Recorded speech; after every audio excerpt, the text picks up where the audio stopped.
दिखाया रात के 2 बजे थे। रिया अभी अभी अपनी नाइट शिफ्ट से घर लौटी थी। फ्लैट में घुसते ही उसने देखा कि लाइट अपने आप जल गई थी। उसने सोचा शायद ऑटोमेटिक सेंसर होगा, पर उसे याद आया इस फ्लैट में ऐसा कोई सेंसर नहीं है। उसने बुरा सपना समझकर नजरअंदाज किया और बिस्तर पर गिर गई। नींद में जाने ही वाली थी कि दरवाजा खट खट खट की आवाज से चौंक गई। इतनी रात को कौन हो सकता है?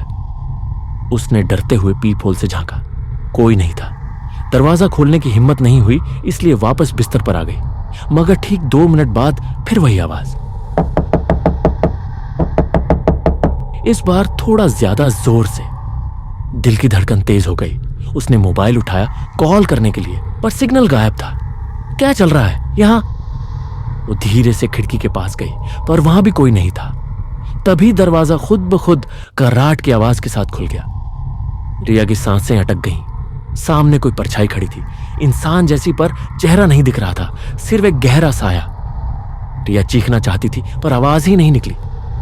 साया धीरे धीरे उसके पास आने लगा और उसके पास पहुंचते ही सारे लाइट्स बंद हो गए। अंधेरा, गहरा, भारी अंधेरा। फिर एक फुसफुसाती हुई आवाज आई बहुत पास से, तू वापस क्यों आई? रिया कांप गई।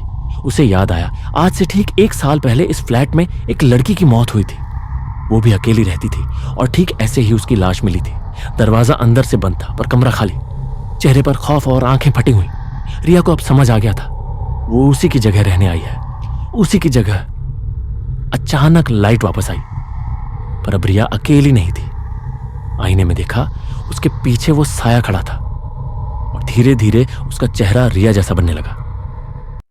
रिया ने पीछे मुड़कर देखा, कोई नहीं था, लेकिन आईने में वो परछाई अभी भी थी और मुस्कुरा रही थी।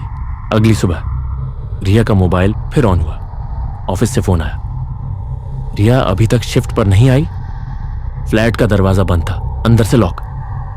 पुलिस को बुलाया गया। जब दरवाजा तोड़ा गया तो अंदर रिया नहीं थी, बस एक आईना था और उस आईने में 2 रियाएं दिख रही थी। अगर तुम ये कहानी रात में पढ़ रहे हो तो एक बार आईने में खुद को देखना जरूर, कहीं तुम्हारे पीछे भी कोई छाया तो नहीं।